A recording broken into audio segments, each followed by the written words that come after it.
जय Shri Radhe Krishna. Welcome back to my channel topper stop. कैसे हैं आप सब। ये व्लॉग बिल्कुल रैंडमली स्टार्ट हुआ है। मैं न्यूज़पेपर पढ़ रही थी पर एक मक्खी ने मुझे इतना ज़्यादा परेशान कर दिया था, तो मैंने वाईटी खोला और मैं ऐसे कमेंट पढ़ रही, तो मैंने इतने सारे कमेंट्स देखे आप लोगों के, लॉन्ग व्लॉग कब आएगा, लॉन्ग व्लॉग कब आएगा। और मैं यार मैं तो कोई शूट भी नहीं कर रखा, और इस वीक तो मेरा कोई प्लान ही था लॉन्ग व्लॉग का। फिर अब होली आ जाएगी तो मैंने जस्ट सडनली इसको शुरू कर दिया मक्खी को भगाते हुए। ये मुझे बहुत परेशान कर रही थी, भाग भी नहीं रही थी, इतना तंग कर रही थी ये मेरे को। फिर मैं सोचा यार कि क्या ही कर सकते हैं, जब कोई चीज़ बस में है ही नहीं, पता नहीं ये कहाँ से आई थी। तो फिर मैंने इसको इग्नोर किया, एफर्ट्स ख़त्म करके, और मैंने अपना न्यूज़पेपर पढ़ना शुरू कर दिया। आज का व्लॉग बड़ा चिट चैटी व्लॉग होने वाला है। जो जो चीज़ें मैं शेयर करना चाहती हूँ या आपके कमेंट्स आया करते थे वो जो चीज़ें थी वो सारी शेयर करूँगी। तो पहले तो शुरुआत कर देते हैं कि रिवीजन टाइम से, कि आप कहते थे कि रिवीजन कैसे करें। देखो रिवीजन का मेरा तो ये सिंपल सा फंडा है कि मैं जो सुबह के 2 से 3 घंटे होते हैं वो रिवीजन को अलॉट करती हूँ, जो पहले दिन किया होता है। और ये देखो मैंने यहाँ पे मॉक दिया था, तो अभी मैं क्या कर रही हूँ कि मैंने जो मॉक दिया था, आई थिंक ये वाला मिनी व्लॉग अभी तक आपके पास आया नहीं है कि मैं इसमें एनालिसिस करूँ। तो हाफ एनालिसिस मैं कर चुकी थी, हाफ मुझे करना था। पहले ये डिस्कस कर लेते हैं कि आई थिंक बहुत सारे स्टूडेंट्स ऐसे होते हैं जो कि दिल्ली में नहीं रहते हैं, तो वो पूछते हैं कि हमें कहाँ से मिलेंगे, ये टेस्ट कहाँ से मिलेगा, करंट अफेयर। तो मैं ऐसा करूँगी, मेरा जो व्हाट्सएप चैनल है ना उस पर मैं 2-3 कॉन्टैक्ट्स डाल दूंगी, तो वो यहाँ पे बुक शॉप्स वगैरह वालों के होते हैं, तो आप वहाँ से ऑर्डर कर सकते हो। और अगर आप यहाँ दिल्ली में रहते हो तो मुखर्जी नगर है, करोल बाग है, पटेल नगर है, इन सारी मार्केट्स में आपको मिल ही जाता है। वहाँ से जाके कंटेंट ईजिली अपना खरीद सकते हो। तो अब चलो वापस आते हैं रिवीजन के ऊपर। तो सुबह के 2 से 3 घंटे आप अपना रिवीजन करो, बहुत अच्छा होता है। और जैसे कि आपने कोई चीज़ पढ़ी, उसको जस्ट दूसरी रीडिंग उसकी तभी की तभी लगा लो, वो वैसे ही माइंड में चला जाता है। और जो अपना सैटरडे संडे का टाइम है ना, वो रिवीजन को अलॉट करो और उसी से रिलेटेड पीवाईक्यू तभी करो, बहुत अच्छा रहेगा। और अभी आजकल ना मैं आई थिंक 15 दिन से बीट रूट जूस पी रही हूँ। हालांकि आप लोग कहोगे प्लास्टिक बोतल में मत पियो, ग्लास बोतल में खरीद लाई हूँ, उस टाइम मेरे पास ये थी। और मैं इसमें चिया सीड्स डालती हूँ, तो चिया सीड्स नीचे थोड़े से जम गए थे, तो मैं वही आप लोगों को दिखा रही थी। तो बीट रूट जूस पीते पीते मैंने अपने इन्वायरमेंट को रिवाइज किया। आज मैंने अपनी बुक लिस्ट जो है वो भी अपने व्हाट्सएप चैनल पे अपडेट कर दिया। सॉरी ये कौन में है, सॉरी मैं एक्चुअली ना मैंने 2-3 मिनी व्लॉग्स बना के रखे हुए हैं और उस चक्कर में मैं कंफ्यूज हो जाती हूँ कि भाई कौन सी क्लिप यहाँ पे हुआ है। क्योंकि यार पता है क्या है इशू, कि मैं ना अपने यूट्यूब पे इतना ध्यान नहीं दे रही, क्योंकि YouTube is not my priority. ये बस ये वाली चीज़ है कि चलो ठीक है, इससे मैं अपनी जो स्टडीज़ है उसको सस्टेन कर पाती हूँ, प्लस एक मेरे को थोड़ा सा कंटेंट क्रिएट करना अच्छा लगता है, तो मैं थोड़ा सा एक सही कंटेंट क्रिएट करना चाहती हूँ। तो बट अभी जिस दिन मेरी प्रायोरिटी पे यूट्यूब आ गया ना, you will amaze to see the awesome content. अभी तो मैं कुछ भी बस टाइम मिल रहा है तो बस बना रही हूँ, और जो मेरी टीम है वो मुझे हेल्प कर रही है। मैं YouTube पे 10% भी ध्यान नहीं दे रही हूँ, इसी वजह से आप देख रहे होंगे कि मेरे व्यूज़ भी इतने कम हो गए। और आप लोग भी सब्सक्राइब नहीं करते यार, ऐसे मत किया करो थोड़ा शेयर कर दिया करो, कुछ व्यूज़ बढ़ा दिया करो, ताकि मेरा भी मोटिवेशन रहे। फिर यहाँ पे मैं ऐसे ही इकोनॉमी कर रही थी। मैं बुक लिस्ट का बताई थी, बुक लिस्ट मैंने अपडेट कर दी है अपने व्हाट्सएप चैनल पर, डिस्क्रिप्शन बॉक्स में लिंक है, ठीक है। उसके बाद मैं अपने ज्योग्राफी के नोट्स कर रही थी। ज्योग्राफी की भी जो साइट है लोटस राइज वाली, वो मैंने वहाँ पर बताई है आपको। एक चीज़ और, आप लोग मुझसे पूछते हैं कि चीज़ें बता दो कि कहाँ से लें क्या ले, तो कुछ लिंक्स तो यार मैंने डिस्क्रिप्शन में डाल दिए। मैं बता रही हूँ ना कि अभी यूट्यूब पे वर्क नहीं कर रही हूँ, तो मैं अपनी पढ़ाई पे ज़्यादा ध्यान दे रही हूँ, तो इस वजह से थोड़े से ही लिंक मैंने डाले हैं। विद टाइम मैं उसको अपडेट कर दूंगी आप लोगों के लिए, ठीक है। अभी हिस्ट्री के नोट्स हम कर रहे हैं व्हाट्सएप पे। मिडीवल इंडिया हमने अर्ली मिडीवल इंडिया पूरा कर लिया है। एक बार हिस्ट्री पूरी हो जाएगी फिर हम ज्योग्राफी वहाँ पे करेंगे। बीच बीच में कोई इंपॉर्टेंट करंट अफेयर का टॉपिक होता है वो मैं भी करती हूँ। ये मैं आपको दिखा रही हूँ कि मैंने सारे यूपीपीसीएस के अपने जो पीवाईक्यू है ना मेंस के, वो ऐसे लिख के लगा लेते कि जब भी मैं फाइल को खोलती हूँ एक बार मैं नज़र मार लेती हूँ कि पीवाईक्यूज किस किस तरीके के हैं, ताकि मैं उस टॉपिक्स के ऊपर थोड़ा ज़्यादा ध्यान दे सकूँ। ये चीज़ जो है मेरे लिए बहुत बेनिफिशियल रही है। अगर आप चाहेंगे तो कमेंट सेक्शन में बता दीजिएगा, मैं वहाँ पे पोस्ट कर दूँगी। मतलब कि ये वाला जो है ना सेगमेंट, आई थिंक मैंने पहले भी व्लॉग में शेयर कर रखी है ये चीज़, ठीक है। उसके बाद और कौन सी बात डिस्कस करते हैं। हाँ, और आप लोगों के होली के क्या प्लान्स है यार। मतलब मैं तो अभी 3 दिन के लिए घर जा रही हूँ। और प्लीज़ कमेंट सेक्शन में ये ज़रूर बता देना कि आप होली का लॉन्ग व्लॉग देखना चाहते हो या मिनी व्लॉग देखना चाहते हो। और आज मैं प्लेटूज़ जो थे उनको याद कर रही हूँ। फैक्चुअल कंटेंट इतना ज़्यादा होता है चीज़ों को लेके, अब तो यूपीएससी में भी पूछने लग गए हैं फैक्चुअल, मतलब कि और यार वो जो ऑप्शंस होते हैं कि only 1, only 2, only 3 are correct, मतलब ये इतने कंफ्यूजिंग होते हैं कि ऐसा लगता है कि मतलब कई बार ऐसा होता है ना कि आप दो के बीच में कंफ्यूज हो रहे होते हैं एलिमिनेशन से, फिर भी आपकी थोड़ी सी हेल्प हो जाया करती थी, और अब तो वो वाला ऑप्शन ही आपके पास ख़त्म हो गया है। बट चलो अच्छी बात है, मे बी यूपीएससी जो है वो और अच्छे एस्पिरेंट्स को लेना चाहता हो इस वजह से। और कई ये भी कमेंट्स आ रहे थे कि आप तो यूपीएससी नहीं दे रही, यूपीएससी। देखो यार, एक सिंपल सी बात देखो, यहाँ पे ना लोग, मेरे नोन में मैं आपको बता रही हूँ, लोग 50-50 फॉर्म भर रहे हैं यार, 50-50।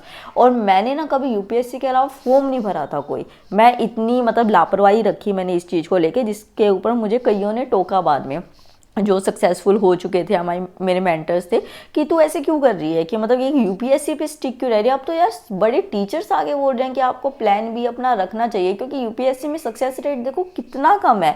तो अपनी ईगो पे चीज़ों को नहीं लेके जाना चाहिए कि अरे नहीं ये ही। और अगर मैं पीसीएस कर भी रही हूँ तो वो भी तो सिविल सर्विसेज है ना। देखो मेरा मकसद सिर्फ ये है, चाहे वो यूपीएससी हो चाहे वो कोई भी फील्ड हो, कि मुझे सोशल सर्विस करनी है, मुझे लोगों को सर्व करना है। अगर मेरा डेंटल में वो चीज़ हो पाती तो मैं शायद कभी सिविल सर्विसेज में आती भी नहीं, अगर मैं मेडिकल में चली जाती। बाद में मुझे इस बात का बहुत रिग्रेट हुआ था। तो मेरा मकसद वो है, एक ब्रॉड पर्सपेक्टिव में मैं चीज़ देख रही हूँ, ना कि मैं एक एग्ज़ाम रिलेटेड चीज़ों को देख रही हूँ। समझ रहे हो आप मेरी बात? तो प्लान भी लेके चलो, कोई कुछ बोले, ये आपकी लाइफ है, ईगो पे लेके चीज़ें नहीं चली जाती है, ठीक है। उसके बाद जो है वो मैं देख रही थी कुछ इंपॉर्टेंट कंटेंट, तो सबसे पहले देखा यार मैं अपनी शॉर्ट्स नहीं देखती, मैं अपना ही लॉन्ग व्लॉग नहीं देख रही हूँ। तो फिर मैंने पहले अपनी शॉर्ट्स देखी कि चलो अरे ऐसे जस्ट मजाक कर रही हूँ मैं। फिर जो है मैंने सती प्रथा के ऊपर एक स्टडी आईक्यू पे वीडियो आ रखी थी। हालांकि मेरे को लगा बहुत इंपॉर्टेंट चीज़ निकलेंगी, बट जनरल डिस्कशन, जैसे कि मतलब पहले मुझे लगता था कि जब मैंने अपना 3-4 साल पहले की बात बता रही हूँ, तो जो भी कंटेंट आता था ना यार वो बड़ा अच्छा आता था, कि मतलब तुम एक वीडियो देखो और उसमें तुम्हें अच्छा खासा अपना एक टॉपिक कंप्लीट हो जाता था। अब मैं जनरली देखती हूँ तो मोस्ट ऑफ द वीडियोज़ में जनरल बातें डिस्कस कर रखी होती है, और आपको 15 मिनट बाद पता चलता है कि अरे ये तो बिल्कुल बेसिक फैक्ट्स जो हमने स्पेक्ट्रम से पढ़े हुए थे, या किसी और सब्जेक्ट की चीज़ें हमने पढ़ी हुई थी। तो इस तरीके से बड़ा मतलब पागल बनाया जाता है हमारे टाइम को जो है। चलो ठीक है, एक बेसिक अंडरस्टैंडिंग के लिए, गैप के लिए ठीक है, बट अगर कोई बहुत फ्रूटफुल चीज़ के लिए देखने जाता है तो फिर वो तो डिसअपॉइंट होके आएगा ही। फिर मैंने अपना ये जो विज़न आई इसका जनवरी का करंट अफेयर मैगजीन आ चुका है, उसको मैंने करा हुआ था फर्स्ट पार्ट, तो वो पहले मैंने रिवाइज़ किया। एक कमेंट आया था मुझे कि मतलब अभी विज़न आई है इसका, या कोई भी, देखो कोई भी मैगजीन जो होती है ना पिछले महीने की, वो अगले महीने की 20 तारीख के बाद आती है, अपडेट होती है उनके ऐप्स में। तो आप वहाँ जाके मतलब 20 तारीख तक वेट करो, अपना पहले वाली रिवाइज़ करते रहो साथ के साथ, तो क्या इशू है उसमें। फिर आगे मैं आईआर कर रही थी। आईआर का मैंने एक इंडो चाइना का पीडब्ल्यू ओनली आईएएस से एडिटोरियल में अभी रिसेंटली टॉपिक किया था। बहुत अच्छा टॉपिक है, बहुत डेप्थ में उन्होंने कवर कर रखा है। पीडब्ल्यू ओनली आईएएस में मुझे इसलिए अच्छा लगता है क्योंकि ना वो मतलब फालतू वो नहीं करते, टाइम वेस्ट नहीं करते, मतलब उनको पढ़ाना है तो वो पढ़ाते हैं, 10 इधर उधर की बातें नहीं करते। तो वो मुझे इस वजह से वो वाली चीज़ अच्छी लगती है। तो उसके बाद मेरा होली का यही प्लान है कि मैं अभी 3 दिन के लिए घर जा रही हूँ, वो मेरा एक तरीके से ब्रेक भी हो जाएगा अच्छा खासा। और मम्मी भी मुझे कह रही थी कि मतलब मुझे ऐसे फील हो रहा है कि तू लो सा फील कर रही है तो घर आ जा। तो मैंने कहा कि ठीक है, मैं 3 दिन के लिए अब घर जा रही हूँ। और अभी जैसे मैं बताया सर्दी के कपड़े सारे लेके जाऊँगी। फिर मेरा लंच का टाइम हो गया था, आलू मेथी मैंने बनाई थी, और ये आलू मेथी मुझे बहुत पसंद है। और रोटी आजकल मेरा लंच ब्रेकफास्ट डिनर सब लाइब्रेरी में ही इस तरीके से हो रहा है, क्योंकि जितने भी ज़्यादा टाइम अलॉट कर दो मेरे लिए उतना कम लगता है। फिर मैं यहाँ पे GS 5 और 6 जो है वो घटना चक्र की, यार मैंने ये वाली घटना चक्र ना मैं इसलिए कर रही हूँ कि थोड़ा सा मुझे ओवरऑल ऊपर से व्यू पता चल जाए। अंदर जाके जो है मतलब कि शायद नेक्स्ट व्लॉग में मैं आप लोगों के साथ, अगर होली वाला व्लॉग लॉन्ग नहीं मैंने शेयर किया तो शायद मैं अपनी सारी बुक लिस्ट आप लोगों के साथ शेयर कर दूँ व्हाट्सएप पे। और मैं एक्टिव रहती हूँ, यहाँ पे मेरे 8 चैप्टर हो चुके हैं GS 5 के, और आज मैं 9 चैप्टर लोकल सेल्फ गवर्नमेंट कर रही हूँ। और GS 6 में मेरा अभी एक ही चैप्टर हुआ है, क्योंकि GS 5 थोड़ा जल्दी कवर कर दूँ ना, 21 चैप्टर्स है उसके अंदर। तो मैं सोच रही थी ये होली का ब्रेक आ गया, वरना मेरा ये कवर हो जाता। फिर शाम हो गई थी तो मैं चाय पीने गई थी। मुझे कुल्हड़ की चाय बहुत अच्छी लगती है, और मैंने देखा यार आज चांद इतना सुंदर लग रहा था, बिल्कुल ब्लू स्काई हो रखी थी और चांद ऐसे अलग से चमक रहा था। और इस बार मेरे फ़ोन ने भी मुझे धोखा नहीं दिया, बहुत अच्छे से रिकॉर्ड हो गया, तो मैं बड़ी खुश हो गई थी। फिर मैं घर आई डिनर बनाने के लिए अपना। यार पता है देखो, आप लोगों को इंस्टा पे मे बी रील्स देखना अच्छा लगता हो, किसी को अपने फ्रेंड्स से बात करना अच्छा लगता हो, किसी की कोई और हॉबी हो, किसी को वेब सीरीज़ देखनी पसंद हो। कुकिंग जो है ना वो मेरा स्ट्रेस रिलीफ वाली चीज़ होती है। मतलब कुकिंग करके मुझे अच्छा लगता है कि चलो ठीक है। और उसी के साथ जो है यहाँ पे जब आप दिल्ली में रह रहे हो ना, आप बाहर का अगर फूड आप चावल दाल रोटी भी खाते हो ना, वो भी हेल्दी नहीं है, उससे भी लोगों को बहुत परेशानियां होती है। तो मैं अपना खाना खुद ही बनाती हूँ। हालांकि मतलब कि अब जो है वो जैसे कि ये मैंने उस दिन बना ली थी और ये अब हमें फ्रिज में मिल गया। अरे यहाँ मेरे को वो मिनी ब्लॉग भी आप लोगों के साथ शेयर करना, हमें फ्रिज मिल गया है फाइनली। 2024 में नॉन कोऑपरेशन मूवमेंट की जीत हुई। मतलब हमने कोऑपरेट नहीं किया, हम बार बार रिक्वेस्ट किया हमने अंकल को कि प्लीज़ अंकल हमें फ्रिज दे दीजिए, फ्रिज दे दीजिए। और मेरे को और मेरी फ्लैटमेट को दोनों को फूड पॉइजनिंग भी हो गई थी, उसको ज़्यादा सीवियर हो गई थी कि उसको हॉस्पिटल भी जाना पड़ा। तो जो है इसके बाद हमें फ्रिज मिला फाइनली। तो यहाँ पे मैंने पालक पनीर बनाई थी और मेरा फूड बिल्कुल सात्विक फूड, लाइट फूड होता है जो बहुत अच्छा होता है, सबको पसंद भी आता है। उसके बाद मैं लाइब्रेरी वापस आ गई और जो GS 5 और 6 मुझे करना था वो मैं यहाँ पे कर रही थी इस तरीके से।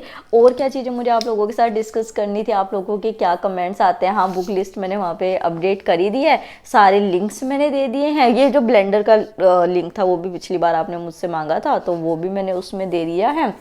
और बाकी यार ऐसा ही रहने वाला है अभी कि आवर्स अगर मैं बताऊँ अपने स्टडी के, तो मेरे 12 आवर्स आराम से हो जाते हैं अभी भी। मतलब मेरे को ये नहीं है कि मेरा एग्ज़ाम पोस्टपोन हुआ है तो मैं लापरवाही कर दूँ, तो वो वाली चीज़ सही होती भी नहीं है। मुझे लगता है कि शायद यही वाला वो टाइम होता है कि जिसका सिलेक्शन होता है वो निकल जाता है चीज़ों को लेके आगे, और जो सोचते हैं कि अरे अभी तो और टाइम मिल गया है वो पीछे रह जाते हैं। दूसरा एक मुझे ये वो चीज़ फील होती है कि आप कैसे लोगों के साथ इंटरेक्ट करते हो। जैसे जब मैं यहाँ पे आई थी ना, बहुत सारे लोगों ने मेरे से इंटरेक्ट करने की कोशिश की थी, बट मुझे पता था कि मेरा सर्कल क्या है, मेरी लिमिट क्या है, मेरे पेरेंट्स ने मुझे किस चीज़ से यहाँ पे भेजा है।